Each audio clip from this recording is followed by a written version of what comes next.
Viewers, आज हम ऐसे 13 संकेतों के बारे में बात करेंगे जिससे हमें पता चलेगा कि हमारी किडनी खराब होने की स्थिति में है और जिन्हें हम इग्नोर या नज़रअंदाज नहीं कर सकते। कई डरावनी बीमारियों में से एक है किडनी डिजीज़, जिसने लाखों ज़िंदगी खराब कर दी है। सबसे ख़राब बात यह है कि इसके सिम्टम्स तब तक सामने नहीं आते जब तक 90% रीनल फंक्शन बंद नहीं हो जाते। इसलिए आज की जानकारी देने का उद्देश्य इसे स्टेज 1 में ही कंट्रोल करने का है। इसके लिए आप सबको इसके शुरुआती लक्षण और संकेतों को जानना होगा। तो व्यूअर, स्वागत है हमारे चैनल मेडफार्मा ज्ञान में, और आज जानेंगे हम ऐसे 13 संकेतों और लक्षणों के बारे में जिससे हम अपने को या अपने चाहने वालों को किडनी फेलियर जैसी बीमारी से बचा सकते हैं। सबसे पहला है फटीग और वीकनेस, जिसे हम कहते हैं थकान और कमजोरी। थकान और कमजोरी सबसे आम लक्षण है क्योंकि किडनी एक अहम रोल निभाती है शरीर के सारी हेल्थ और बैलेंस को मेंटेन करने में। लेकिन जब किडनी ढंग से काम नहीं करती है तो वो हमारे शरीर से वेस्ट और एक्सेस फ्लूइड नहीं निकाल पाती, जिसके कारण ब्लड में टॉक्सिन बढ़ जाते हैं और हमें थकान और कमजोरी लगती है। इसके अलावा किडनी फेलियर एरिथ्रोपोइटिन नामक हार्मोन्स को कम कर देती है, जिससे रेड ब्लड सेल्स नहीं बन पाते हैं और हमें एनीमिया जैसी बीमारी हो जाती है, जिसके कारण भी थकान और कमजोरी आ जाती है। दूसरा कारण है फोम इन यूरिन, मतलब पेशाब में झाग आना। जब हमारी किडनी काम नहीं करती तो वो ब्लड को इफेक्टिवली फ़िल्टर नहीं कर पाती, जिससे प्रोटीन और कुछ ज़रूरी मॉलिक्यूल हमारे यूरिन से बाहर आ जाते हैं, जिसे हम प्रोटीन यूरिया कहते हैं। तीसरा जो कारण है वो है हाई ब्लड प्रेशर। किडनी हमारे शरीर में ऐसे हार्मोन्स को बनाता है जो शरीर के फ्लूइड्स और इलेक्ट्रोलाइट्स को बैलेंस करते हैं और जो हमारे ब्लड प्रेशर को अफेक्ट करते हैं। चौथा सिम्टम्स है शॉर्टनेस ऑफ ब्रेथ, मतलब सांस लेने में दिक्कत आना।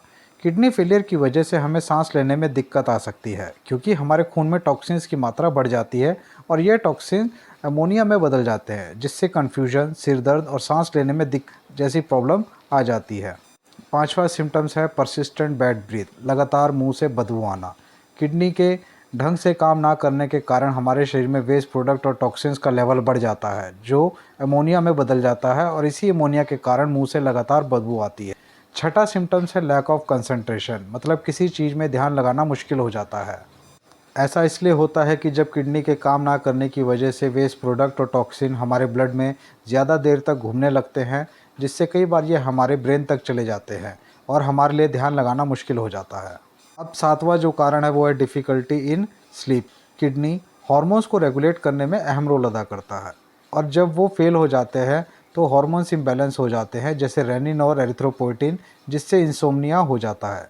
वेस्ट प्रोडक्ट जैसे क्रिएटिन और यूरिया बनने से असहजता, मतलब डिस्कम्फर्ट होता है, जिससे नींद न आने का कारण बनता है। आठवां सिम्टम्स है नोजिया एंड वॉमिटिंग, चक्कर आना और उल्टियाँ। किडनी फेलियर की वजह से टॉक्सिन्स, यूरिया जब हमारे पेट में जाते हैं तो हमें वॉमिटिंग हो जाती है। इसकी एक और वजह इलेक्ट्रोलाइट्स के इम्बैलेंस होना भी है, जो किडनी फेलियर की वजह से होते हैं। नौवां सिम्टम्स जो किडनी फेलियर को दर्शाता है वो है इची स्किन, मतलब त्वचा में खुजली होना, जिसका कारण भी किडनी फेलियर की वजह से हमारे ब्लड में वेस्ट प्रोडक्ट बहने लगते हैं। इसे हम यूरेमिक प्रूरिटस भी कहते हैं। 10वां सिम्टम्स है मसल्स क्रैम्प। जब हमारी किडनी काम नहीं करती तो इलेक्ट्रोलाइट लेवल इम्बैलेंस हो जाते हैं और जिसकी वजह से मसल क्रैम्प हो जाते हैं। मसल क्रैम्प की एक वजह यह भी है कि एक्सेस पोटेशियम किडनी द्वारा शरीर से बाहर नहीं निकाला जाता, जो मसल्स क्रैम्प और वीकनेस को बढ़ावा देती है।